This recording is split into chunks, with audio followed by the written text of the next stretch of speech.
ఎవరైనా పట్టుదలతో కష్టపడి అనుకున్నది సాధిస్తే వారిని భగీరథునితో పోలుస్తారు. ఎవరైనా కఠోర పరిశ్రమ చేసి దేన్నైనా సాధిస్తే భగీరథ ప్రయత్నం చేశాడని అంటారు. దీనికి కారణం భగీరథుడు ఎంతో కష్టపడి వేల సంవత్సరాలు తపస్సు చేసి దివి నుండి గంగను భువికి తీసుకురావడమే. భగీరథుడు గంగను ఆకాశం నుండి భూమి మీదకు తీసుకువచ్చిన ప్రహసనాన్ని గురించి తెలుసుకుందాం. కపిల మహర్షి యొక్క కోపాగ్నిలో దగ్ధులై బూడిదైపోయిన తన తాతలకు ఉత్తమ గతులు కల్పించడం కోసం స్వర్గంలో ఉన్న గంగను నేల మీదికి తేవడానికి ఇక్ష్వాకు రాజైన భగీరథుడు రాజ్యపాలనను విడిచి బ్రహ్మను గూర్చి ఘోర తపస్సు చేశాడు. ఆ తపస్సుకు మెచ్చిన బ్రహ్మ ప్రత్యక్షమై గంగ నేలకు అవతరించేటప్పుడు ఆ నదిని భరించగలవాడు శివుడు మాత్రమే. కాబట్టి తపస్సుతో శివుని మెప్పించి గంగను భరించేందుకు అంగీకారం పొందవలసిందని భగీరథునికి ఉపదేశిస్తాడు. అప్పుడు భగీరథుడు శివుని గూర్చి తపస్సు చేస్తాడు.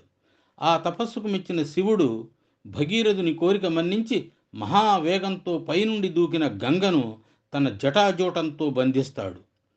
శివుని జటాజూటంలో బందీగా ఉన్న గంగను విడువమని భగీరథుడు శివుని ప్రార్థించగా శివుడు సరేనని గంగను ఒక సన్నని పాయగా తన జటాజూటం నుండి విడువగా గంగ భూమికి చేరింది. గంగ భూమిపై ఉద్ధృతంగా ప్రవహిస్తూ జహును మహర్షి ఆశ్రమాన్ని ముంచెత్తింది. అందుకు జహును మహర్షి కోపగించి తన యోగశక్తితో గంగానదిని ఔపోసన పట్టాడు. గంగానది భూమి మీద కనబడపోయేటప్పటికీ భగీరథుడు బాధపడి విషయం తెలుసుకుని జహును మహర్షిని ప్రార్థించగా ఆ మహర్షి గంగను తన కుడి చెవి నుండి విడిచిపెట్టాడు. జహును మహర్షి నుండి ఉద్భవించింది కాబట్టి గంగను జాహ్నవి అని కూడా అంటారు.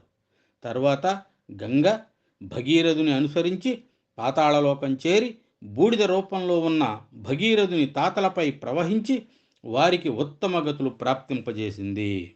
ఇంత కఠోర పరిశ్రమ చేసి భగీరథుడు గంగను దివి నుండి భూమికి తీసుకువచ్చాడు గనుకనే గంగానదిని భాగీరథి అని కూడా అంటారు.